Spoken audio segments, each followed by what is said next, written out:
भारत के इतिहास में 23 जनवरी का दिन बहुत ही महत्वपूर्ण है। यूं तो हर दिन भगवान का बनाया होता है। सूर्य, धरती और चंद्रमा की, ब्रह्मांड की गति से समय चक्र चलता है और इस काल के भाल पर अपने कर्म से एक नया इतिहास बनाकर के कुछ लोग ऐसे हस्ताक्षर करके चले जाते हैं जिससे आने वाली पीढ़ियां युगों युगों तक, सदियों सदियों तक उनको याद करती है। 23 जनवरी 1897 को एक ऐसे ही महापुरुष का इस भारतवर्ष की धरती पर जन्म हुआ जिनको हम सुभाष चंद्र बोस के नाम से जानते हैं और आज उनकी जयंती है।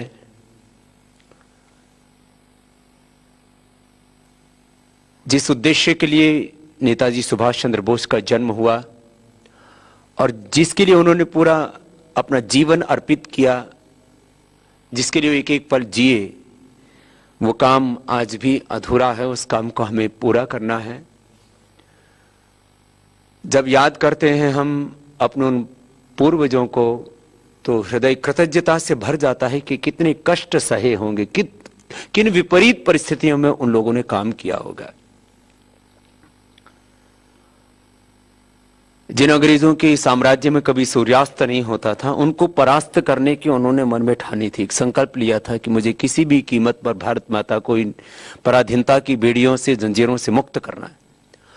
और उस समय जब देश में उनको कोई बहुत बड़ी मदद नहीं मिली, क्योंकि किसी भी क्रांतिकारी को देश में कोई बहुत बड़ा सहयोग नहीं मिला, क्योंकि जितने भी सत्ताधीश थे, जितने भी शासक थे, वो सब ने अंग्रेजों के सामने समर्पण कर दिया था।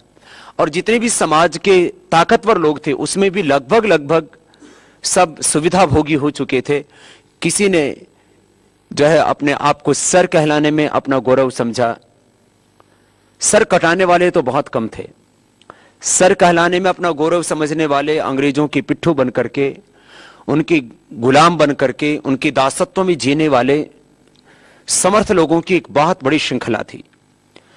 और क्रांतिकारियों को तो अपने घरों में कोई नहीं रोकता था, उनका सहयोग करना तो बहुत दूर की बात रही। आज तो हम इस देश में से इस पूरे भ्रष्ट तंत्र को और विदेशी कंपनियों के लूट के षड्यंत्र को समाप्त करने के लिए और इस देश में स्वदेशी तंत्र की स्थापना के लिए खड़े हुए हैं। तो कम से कम इस देश के 99% लोग हमारे प्रति सहानुभूति रखते हैं और करोड़ों लोग सहयोग तो करते हैं। उस समय काम करना कितना मुश्किल था, इस बात का अंदाजा भी हम नहीं लगा सकते।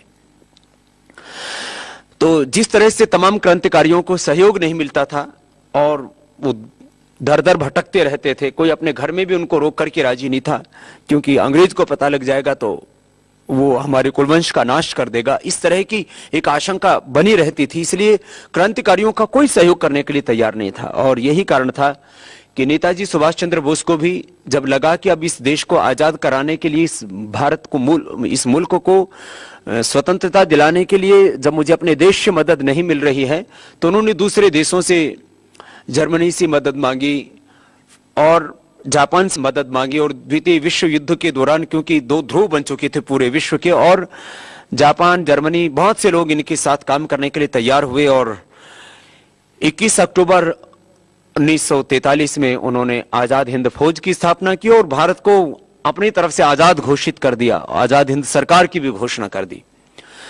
उस समय भी बहुत उनको धोखा मिला, अपने ही देश के अंदर धोखा मिला। और उस समय की परिस्थितियां यद्यपि पूरी अनुकूल नहीं थी और उन प्रतिकूल परिस्थितियों के बीच में भी पूरे देश में भी देशभक्त लोग, ऐसे नहीं कि किसी भी वक्त में देशभक्त जो है हमेशा लोग मिट जाते हैं। ये वीर प्रसूता हमारी भारत माता है और कभी भी ऐसा नहीं हुआ कि शूरवीरों का, पराक्रमियों का कभी अभाव रहा देश में। और आजाद हिंद फौज के नाम से देश में भी बहुत लोग खड़े हो गए। आज उनको हम स्वतंत्रता सेनानी आदि के रूप में जानते हैं। संघर्ष हुआ, चाहे पूर्ण विजय ना मिली हो, लेकिन अंग्रेजों को पता लग गया कि अब ज्यादा वक्त तुम इस हिंदुस्तान पर राज नहीं कर सकते। और उन्होंने दिल्ली चलो कि हम दिल्ली दिल्ली जाएंगे, अपना हिंद बचाएंगे।